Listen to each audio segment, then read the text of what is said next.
Bahkan Kozinudin yang tidak punya etika memecat Bang Edi. Kan memang dia sok jagoan. Kita melakukan RJ merupakan narasi hukum, tidak ada yang kita langgar. Kalau dia tidak paham, tidak mengerti, panggil kita atau duduk samalah, belajar dia sama saya. Kenapa saya bilang sok jago? Dia menyampaikan RJ cacat hukum. Sekarang laporan kita dianggapnya adalah sebuah drama. Sekali lagi saya sampaikan, Kozinudin sok jago. Kalau memang berani, silahkan gugat ke Rapid. Rapid. Atau mereka buatkan gelar perkara. Kita jabanin. Bisa nggak perbedaan ini mereka yang cetak? Kemungkinan. Bisa indikasinya. Ada orang-orang yang ingin memperkeruh persoalan ini.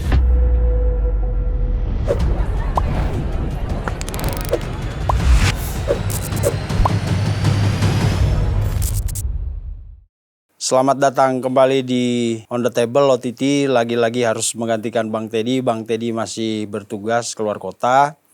Dan hari ini kita kembali akan berbincang dengan Bu Eli Daneti. Bu Eli Daneti ini lawyernya Bang Egy Sujana. Nah, ini kelihatannya makin panas nih. Perjalanan kasus dugaan pencemaran baik dengan tersangka sekarang sisa 6 ya, tadinya 8. Iya.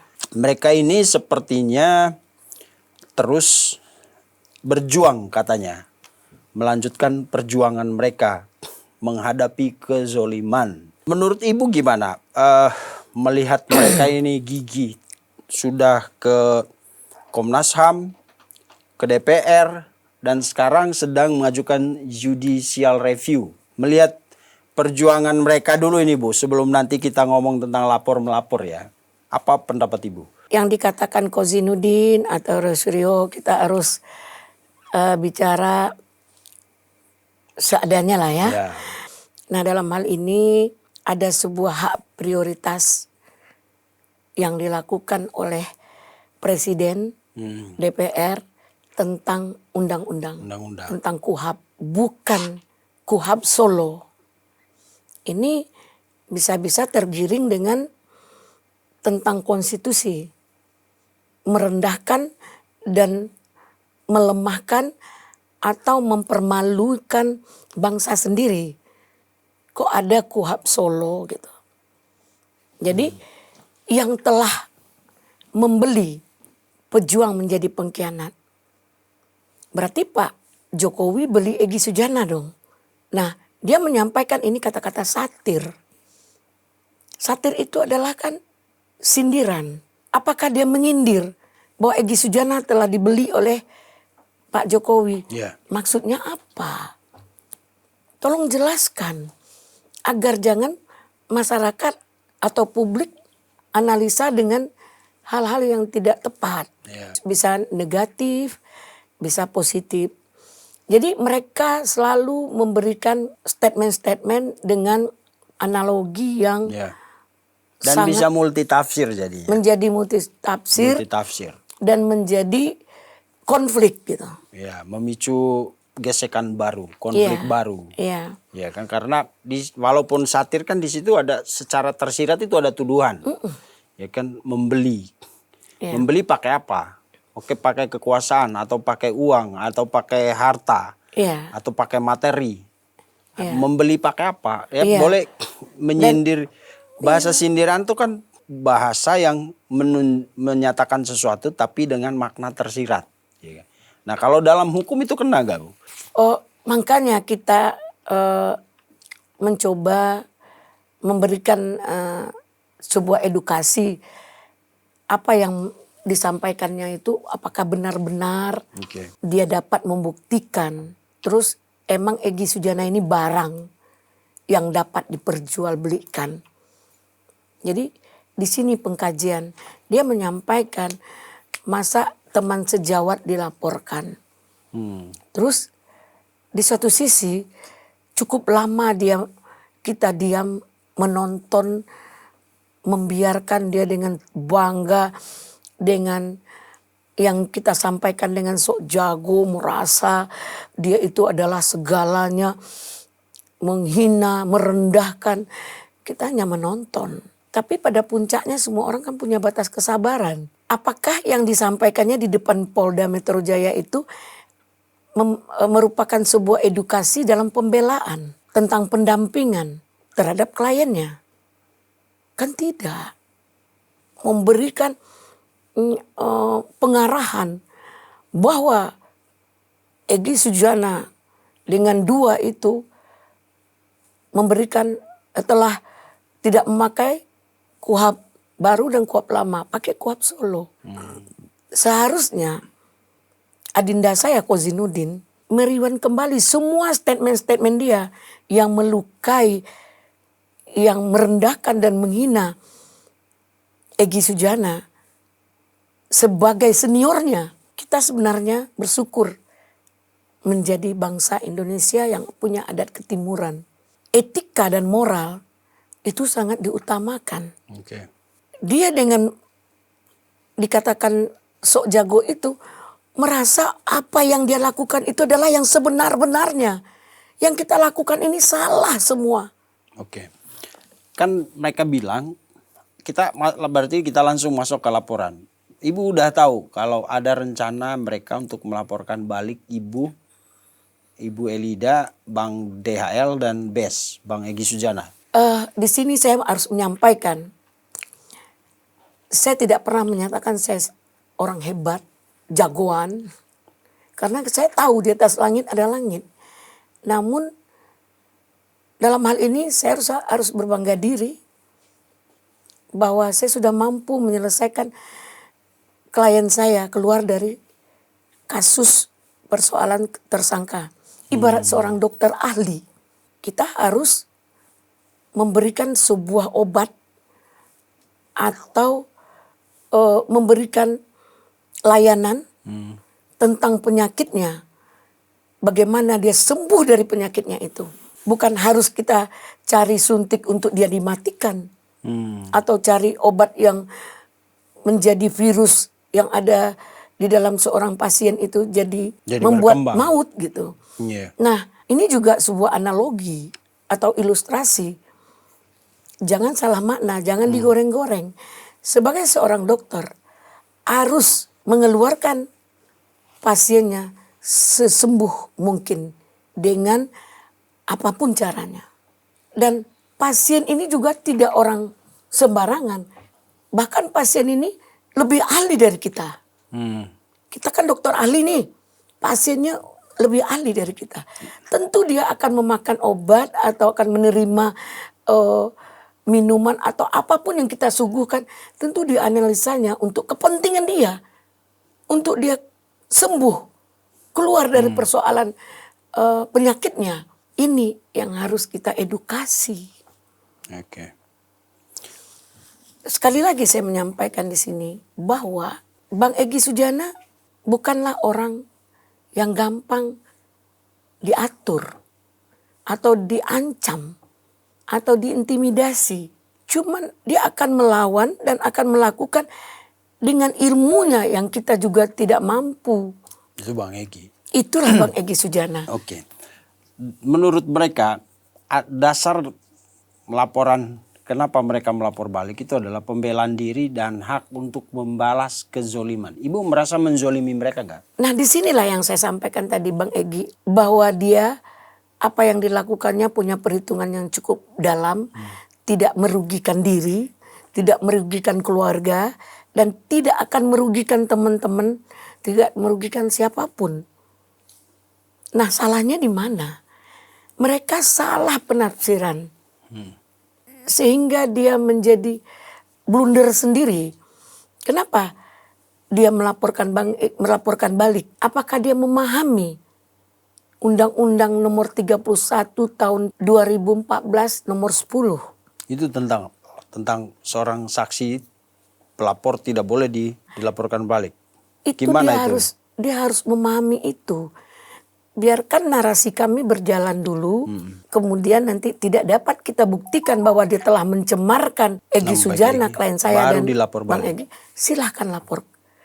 Dan ingat, dia mau laporkan saya siap. Saya apa yang saya lakukan, saya punya perhitungan.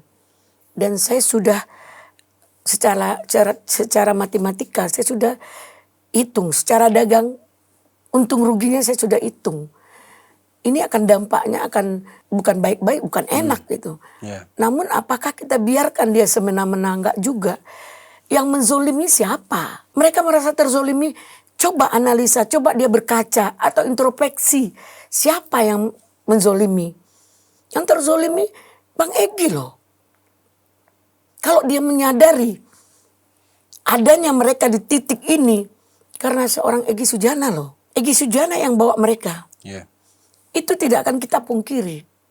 Berjuang. Ketika perjuangan itu lari dari konteks dasar, mereka ingin main cantik sendiri dan dia meninggalkan Bang Egy. Bahkan Kozinudin yang tidak punya etika memecat Bang Egy dengan tidak hormat. Apakah ini seorang senior atau yang teman sejawat berani ke juniornya melakukan hal seperti itu? Ini yang dikatakan tidak beretika. Namun kan diam. Apakah dia tahu betapa terpukulnya Bang Egy diperlakukan seperti itu? Dia mau lawan nggak level katanya. Nah, bahasa-bahasa begini mungkin menurut mereka ini hanya layak disampaikan ke media gosip. Mungkin misalnya gini Bu, dia mengatakan mereka mau melaporkan Bu Elida, Bang Egy. Salah satu poinnya adalah pernyataan ibu atau ketiganya tentang tuduhan sok jago kalian, atau itu siapa yang itu Bang Egy pernah menyampaikan itu atau ibu? Walaupun Bang Egy atau saya, apa itu pencemaran nama baik? Kenapa dengan kata-kata itu dia tersinggung? Kan memang dia sok jagoan. Kenapa? Kita melakukan RJ dengan merupakan narasi hukum, tidak ada yang kita langgar. Kalau dia tidak paham, tidak mengerti, panggil kita.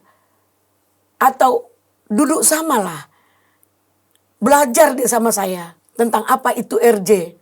Yang tidak melanggar, yang sesuai dengan KUHP itu. Sesuai dengan aturan dan peraturan RJ itu. Jangan dia menyatakan RJ kita cacat. Cacat hukum di mana? 3 pasal terhadap Bang Egy. Entahlah, kita nggak tahu pasal yang terhadap mereka, kita kan nggak mengetahui. 3 pasal yang terhadap Bang Egy itu, yaitu dulunya 310, 311, sekarang 433, 434, dan penghasutan. 3 pasal ini yang dibuat laporan oleh Pak Jokowi. Maupun itu ada delik umum maupun berpotensi delik aduan, semua kan menuju kepada Pak Jokowi. Yang dirugikan kan Pak Jokowi. Makanya dia buat LP. Yeah. Adapun tidak perlu minta maaf, tidak perlu mengganti kerugian. Kalau Pak Jokowi tidak membahas tentang itu, salahnya di mana? Yang terurai dalam aturan-aturan RJ itu, kan itu merupakan sebuah teori, landasannya tidak menjadi haram kalau itu tidak dilakukan. Kalau Pak Jokowi legowo dan menyatakan understanding dan kemudian mereka merupakan kesepakatan, kan clear. Terus di mana letak cacatnya? Kalau memang berani, silahkan gugat Ke Rapid. Atau mereka buatkan gelar perkara. Kita jabanin. Okay. Nah, artinya kita bukan menantang. Kita bukan orang yang jagoan. Yang harus nantang-nantang. Kita ingin mengklarifikasi. Memberikan pemahaman terhadap mereka. Mereka itu tanpa tahu dari informasi yang akurat. Mereka menyatakan mereka sudah valid. mereka katakan kita adalah seorang drama. Apa enggak kebalik? Mereka pertahankan argumen-argumen ini menjadikan blunder. Mereka dipanggil, tampil, mereka kan senang. Dan menurut Ibu mereka sok jago. Iya. Nah, itu Makna saya dalam sok jago, apa yang kita lakukan, dia rendahkan. Mereka lah yang hebat, yang benar. Kenapa saya bilang sok jago? Dia menyampaikan RJ cacat hukum. Sekarang laporan kita dianggapnya adalah sebuah drama. Apakah dia nggak tahu betapa beratnya seorang Egy Sujana membuat LP ini dengan rasa kasih sayangnya, merasa junior-juniornya yang akan dilaporkannya.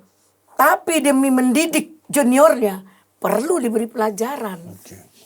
Tapi menurut mereka tuduhan atau pernyataan frasa sok jago dalam bahasa Indonesia itu dianggap merendahkan martabat seorang pejuang seperti mereka. Yang mengatakan pejuang itu seperti apa? Nah, itu yang saya mau nanya Ibu. Kita kan harus pandai memaknai apa itu pengkhianat, apa itu Pejuang. pejuang.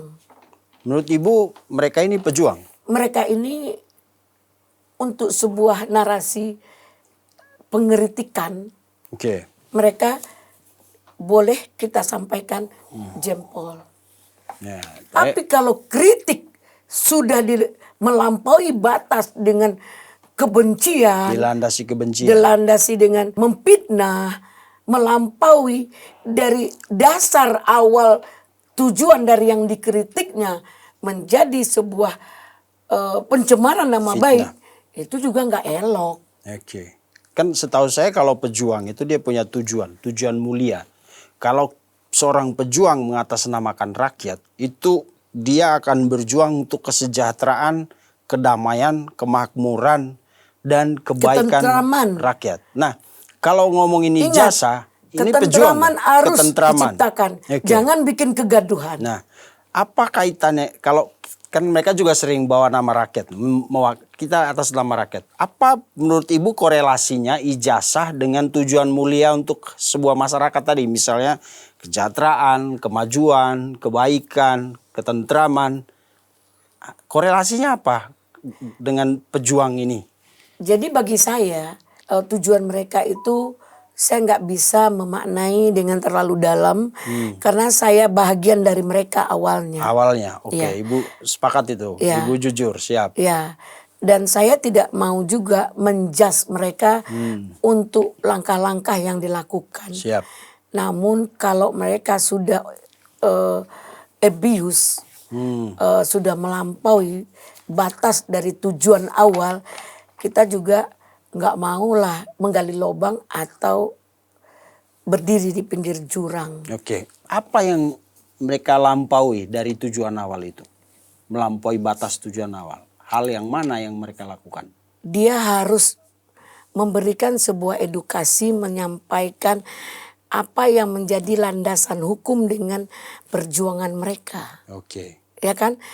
Dengan menyampaikan agar dipahami oleh yang dikatakannya masyarakat tersebut. Ini kan dia tidak lakukan. Dia membuat aksi propaganda di setiap TV dan media. Oh, jadi mereka selama ini bukannya yang mereka lakukan adalah berdebat mencari kebenaran. Bukan. Menurut Ibu itu propaganda. Propaganda. Apa isinya propaganda mereka? Ya, sepertinya dia merendahkan pengacara-pengacara yang berdebat. Dan dia selalu memberikan kebenaran yang dia sampaikan. Oke. Jadi mereka memonopoli kebenaran. Memonopoli kebenaran. Itu bahasa yang saya maksud. Oke. Kenapa? Yang kita lakukan, kita punya perhitungan berdasarkan landasan hukum.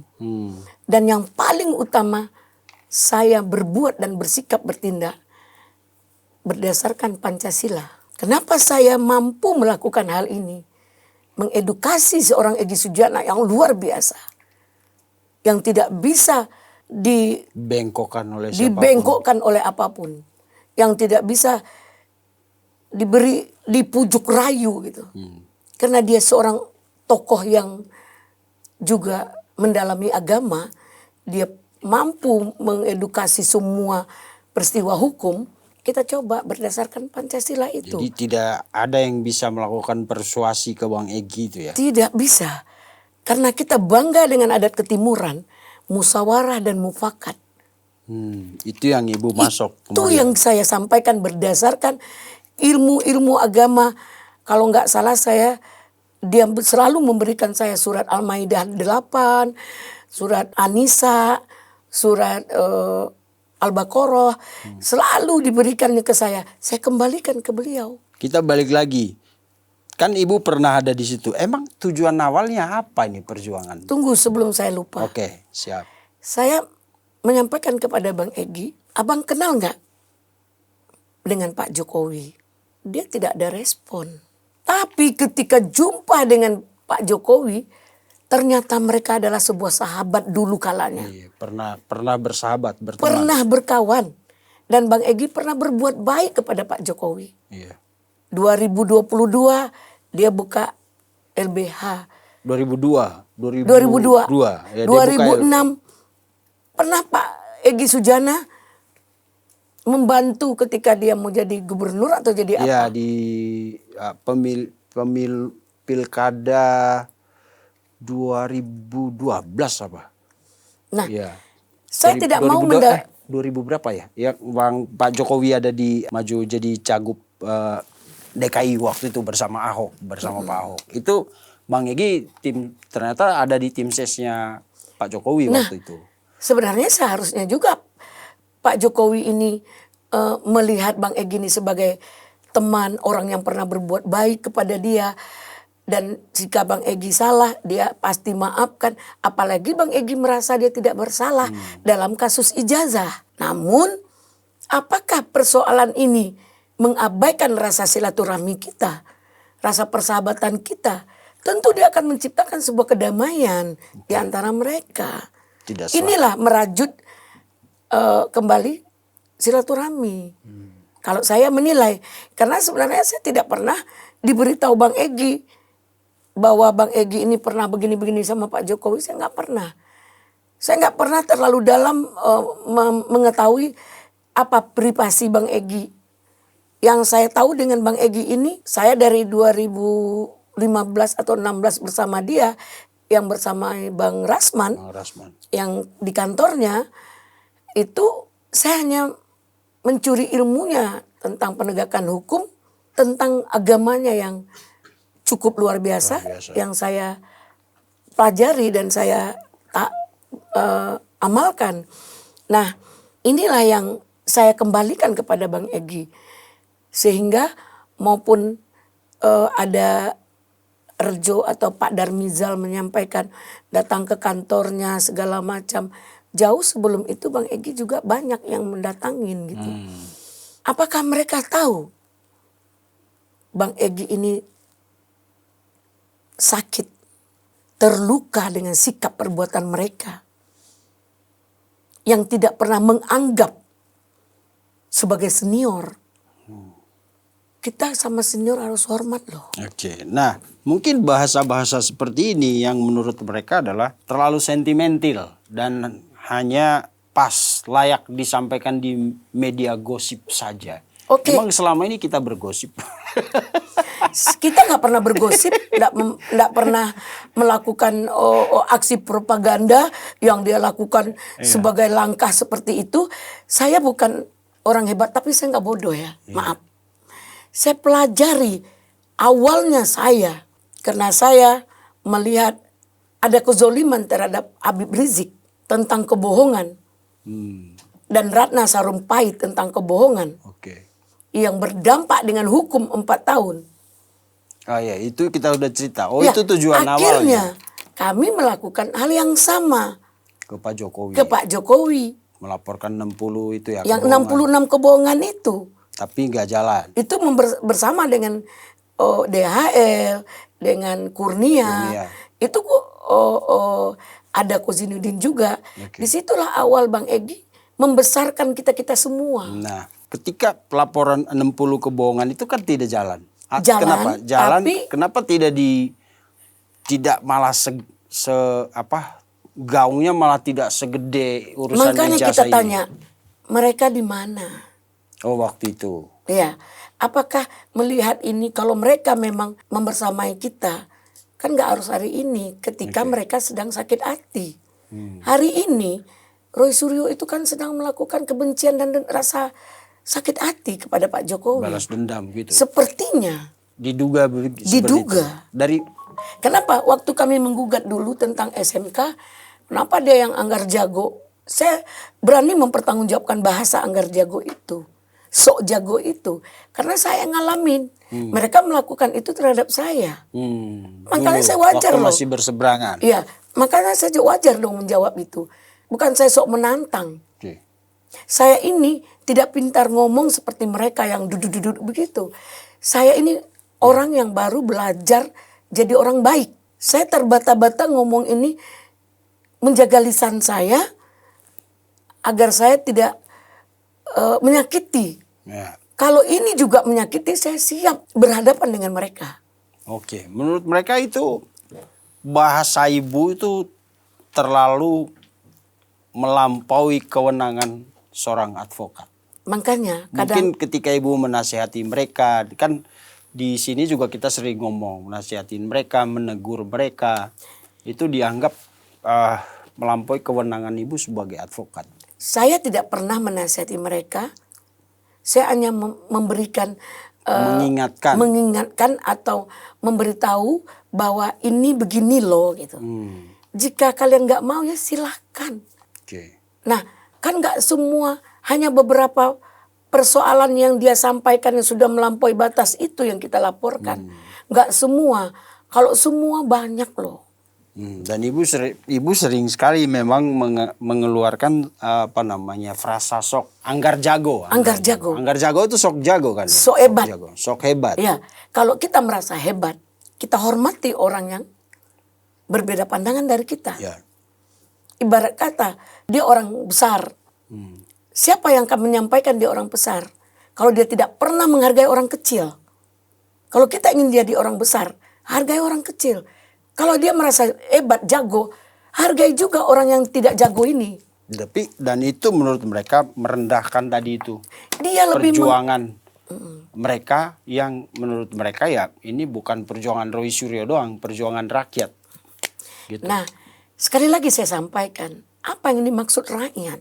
Kalau memang rakyat dengan puluhan kali mereka tampil di TV menyampaikan itu bahannya, yang akhirnya mudah-mudahan ya penonton banyak stuck hanya melihat, hanya menonton saja. Mudah-mudahan Aiman dengan iNews merubah cara-cara tampilannya. Okay. Nah sekarang saya lihat sudah mulai smooth. Sudah mulai smooth ya. Kalau nanti dibilang kayak infotainment lagi. Kayak media gosip lagi kalau terlalu smooth. Kita kan smooth ini dan menurut Roy dan kawan-kawan kita ini kayak media gosip. ya, Salah kali mereka. mereka yang perlu kita dengar itu kan bukan hanya orang satu orang dua orang. Yes, itu benar. Pro kontra itu pasti terjadi. Ya. Arus itu namanya hidup. Ya, baru ada dialektika Berarti hidup. katanya. Orang Kalau bilang enggak hanya nurut aja itu boneka. monoton. Kalau nurut aja monoton itu boneka. Ya. Kalau ada reaksi itulah manusia. Nah, ya, karena ada interaksi.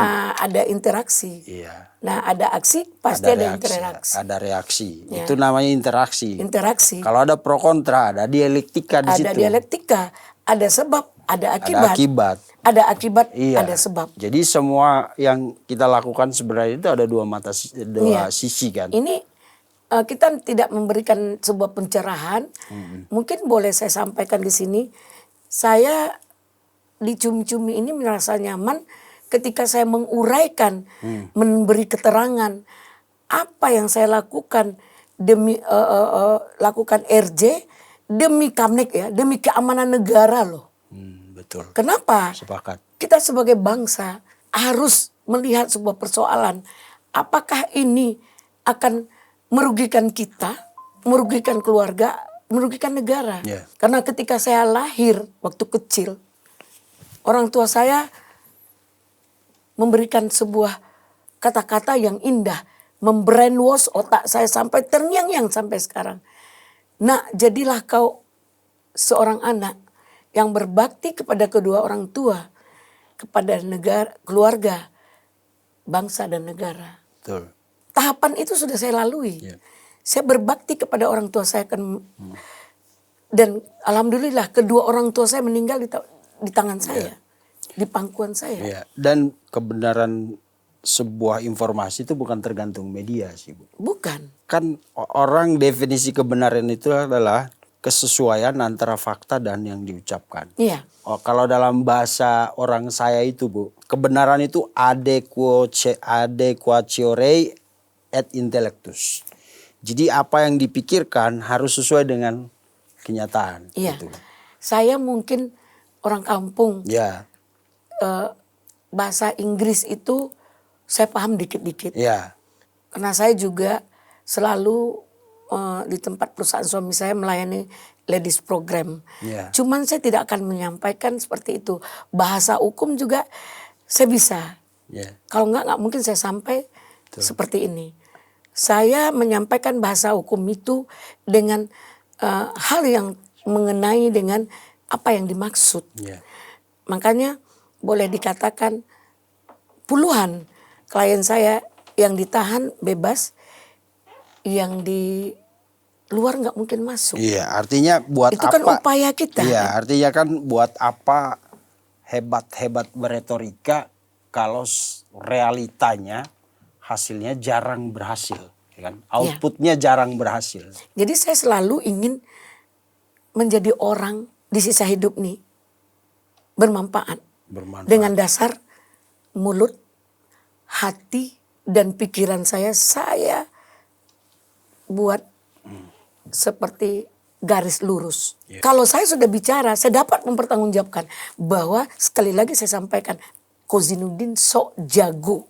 Kenapa? Nyalahin kita, bilang kita cacat hukum, melakukan restoratif justice tanpa dia sadar, tanpa dia, kalau dia memang mampu lakukan secara penolakan hukum. Oke. Jangan banyak bicara deh. Itu yang Ibu maksudkan jangan sok jago. Jangan sok jago deh. Jadi artinya kenapa saya bilangkan jangan sok jago? Belum dia tahu ceritanya seperti apa, dia membuat asumsi-asumsi yang melukai hati seniornya. Tapi Bang Egy tahu gak, Bu, bahwa beliau dilaporkan balik oleh Kozinudin dan Roy Suryo? Dia hanya tersenyum, bahkan tertawa. Kenapa? Apakah Polda menerima laporan dia?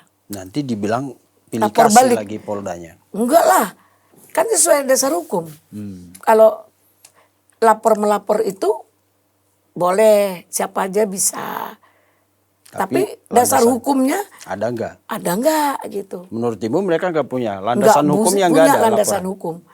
Kalau saya ingin benar-benar memberikan melaporkan dia, mungkin lebih parah lagi. Saya lagi buat laporan etik malahan kepada Pradi, belum diproses.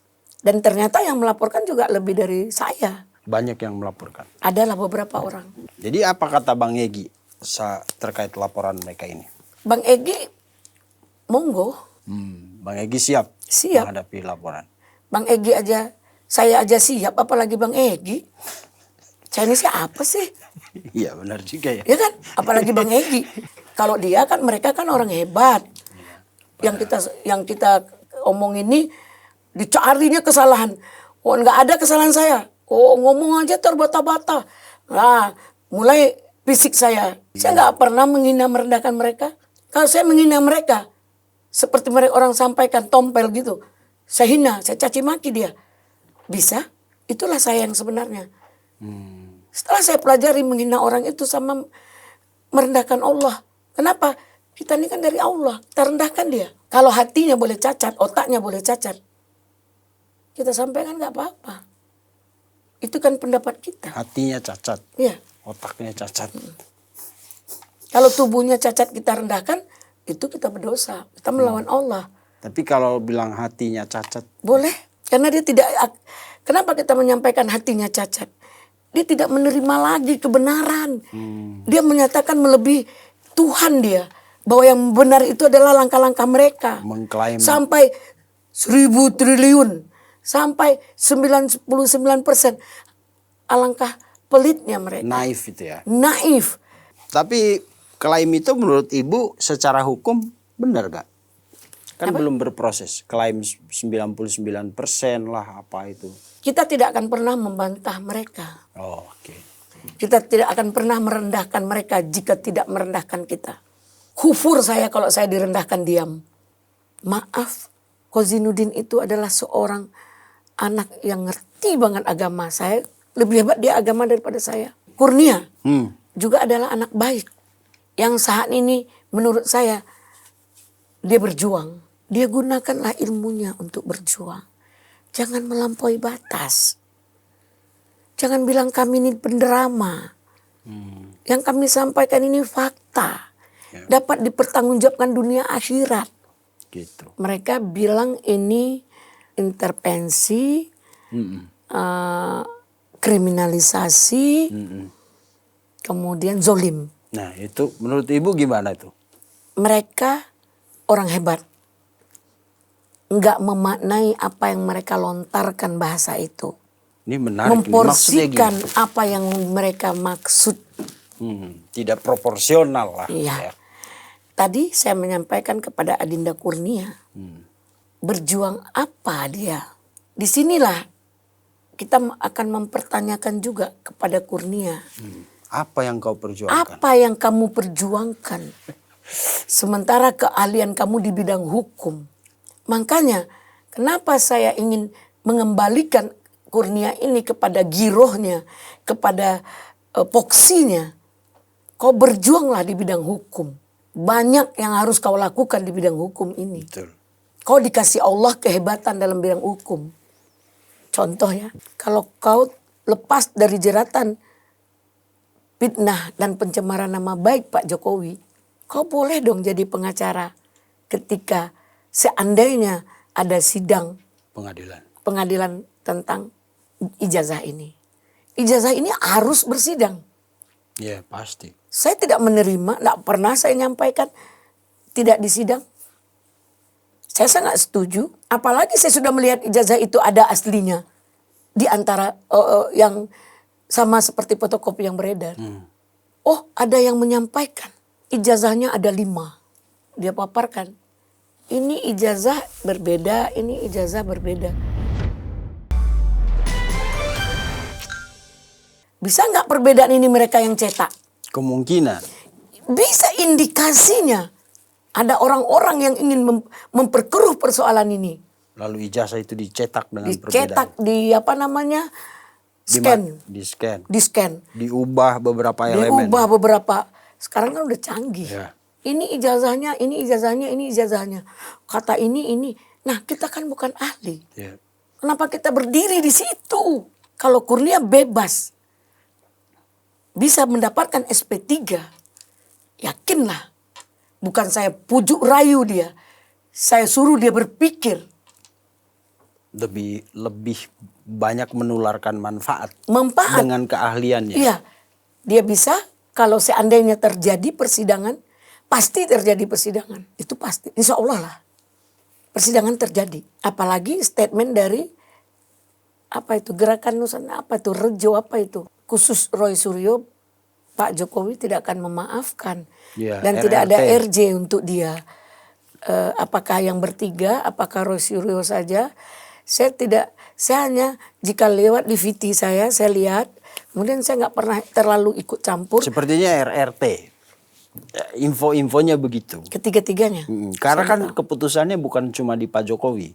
Yang melaporkan mereka ini kan banyak. Ada Pradi Bersatu, ada 5 elemen kalau nggak salah yang melaporkan Ya kami mereka. kan mendapat RJ juga dari 5 elemen Ya, ini. dari 5 kan. Berartinya putusannya lagi bukan hanya Pak Jokowi. Kalau kemarin mereka bersepakat, semua pelapor ini termasuk Pak Jokowi, untuk kali ini kayaknya kemarin mereka ada buat keterangan pers itu bahwa 3 atau bahkan 6 ini sudah tertutup pintu RJ. Kalau menurut Ibu secara dari segi konstruksi hukum, kuat gak posisi mereka? Saya tidak boleh ngejas. Tapi kan Perjuangan mereka harus saya dukung, harus saya support. ya. Kenapa? Agar ada kepastian hukum untuk Pak Jokowi. Kita kan ini hukum, kita kan negara hukum. Ya. Kita harus ada apa yang dikatakan hukum. Tadi Ibu bilang agar ada kepastian hukum buat Pak Jokowi. Iya. Jadi Ijazahnya asli berarti. kita kan tempus delictinya kan ijazah SMA kita udah close. Ya, selesai. Dan kita atas Substansi. nama klien saya, kami tidak akan membahas tentang ijazah itu. Kenapa? Karena yakin tuh asli. Insya Allah pasti ada aslinya. Pasti ada aslinya. Pasti ada aslinya. Kalau ada aslinya berarti ada di Pak Jokowi dong. Kan dia yang punya ijazah. Masa aslinya? Kita nggak tahu, yang jelas saya sudah melihat ijazah itu bukan sama Pak Jokowi. Sudah disita. Oh iya disita. Maksudnya kan ijazah aslinya ya punya Pak Jokowi. Orang yang mereka teliti fotokopi itu kan foto atau fotokopi itu kan namanya Joko Widodo. Ya kan? Berarti kalau Ibu bilang kalau ada fotokopi pasti ada asli, ya aslinya pasti punya Pak Jokowi. Berarti kesimpulan jelas nih seperti kata Bang Deo Lipa, kalau ini kasus ke pengadilan, Roy Suryo pasti nggak akan menang. Ibu angguk-angguk ini. Kita nggak boleh mendahului. Kalau karena pasti tidak akan menang, enggak juga. Sebenarnya gini, kan tahu-tahu nanti kita merasa kita angguk-angguk, iya. terus dibilang kita mempengaruhi mereka untuk memberikan rasa khawatir. Kan biar aja lah mereka jalan. Sebagaimana mereka meyakinkan masyarakat katanya. Yang 1000%. Yang 1000% 1000 triliun. palsu menurut mereka. Kan orang lain juga dengan nalar dan logikanya berhak meyakinkan bahwa ijazah itu asli. Nah, mereka didukung sama penelitiannya. Aerosoft lah, apalah segala macam itu. Ngomong ya kan. aja kita nggak ngerti. Ya aku nggak paham karena itu bidang mereka ya kan. Tapi kita kan orang biasa ini cuma ngelihat lalu yang lu teliti fotokopinya. Terus mereka bilang ini kan kayak USG. Ibu hamil lah. Yang di USG itu bukan foto ibu hamil. Tapi lu datang ketemu ibu hamilnya. USG ibu hamilnya. Itu yang benar. Bukan fotonya ibu hamil yang di USG. Ya pasti nggak ketemu jenis kelamin bayinya gitu. Cerdas sekali. Aku belajar dari netizen. Ya kan karena mereka selalu bilang sekarang sudah canggih. Ya kan. Kita bayi jenis kelamin aja kita bisa USG. Terus kata netizen lah. Ya kan yang di USG bukan foto ibu hamil. Tapi ibu hamil. Nah, kalau mau cek uang palsu. Jangan cek uang palsunya. Bandingkan dengan yang aslinya. Yang dicek aslinya. Jangan fotokopi uang palsu. Ya pasti palsu hasilnya. Nah Gitu, mungkin Bu. dalam hal ini ada sebuah ketentuan. Pak Jokowi mungkin telat memperlihatkan itu sehingga blunder. Ya. Tapi mudah-mudahan ada hikmah dengan terlambatnya Pak Jokowi memperlihatkan itu. Mungkin kalau dulu mana ijazah gini mungkin udah clear. Saya sepakat itu. Namun hari ini diperlihatkan juga jadi blunder. Jadi artinya karena udah masing-masing sudah merasa menuangkan egonya, kemampuannya. Kadang-kadang dia melebihi Tuhan lagi. Jangan ngomong lagi nanti dianggap menghina mereka lagi. Kita yang logik. Saya dapat mempertanggungjawabkan omongan saya. Yang soalnya karena mereka pelit gitu. Ya, bukan. Bilang Tuhan 1%, 99% lah gitu. Artinya gini Bu, siapapun yang memonopoli klaim absolut, kebenaran absolut itu kan hanya Tuhan. Jadi kalau semua orang di dunia ini disangkal kebenarannya. Kebenaran absolut itu hanya Allah Subhanahu wa taala. Kalau kami ya. Iya, jadi jangan pernah apalagi kalau sekedar berdebat kita merasa paling benar atau paling pinter. Iya, paling oke. Karena enggak. Makanya ibarat kata kalau Tuhan sudah berkehendak, yang tadinya kita lihat godok ternyata ular di dalamnya. Iya, betul. Yang tadinya kita lihat di dalam itu adalah nasi sepiring, ternyata penuh dengan ini. Ulat. Ulat. Kenapa kena pasal, ditersangkakan sama dengan Bang Egy? Bukan karena ijazah itu yang kita persoalkan. Kita kan pengacara. Iya. Kita sudah melampau menghina dan merendahkan Pak Jokowi nama baik. dengan bahasa.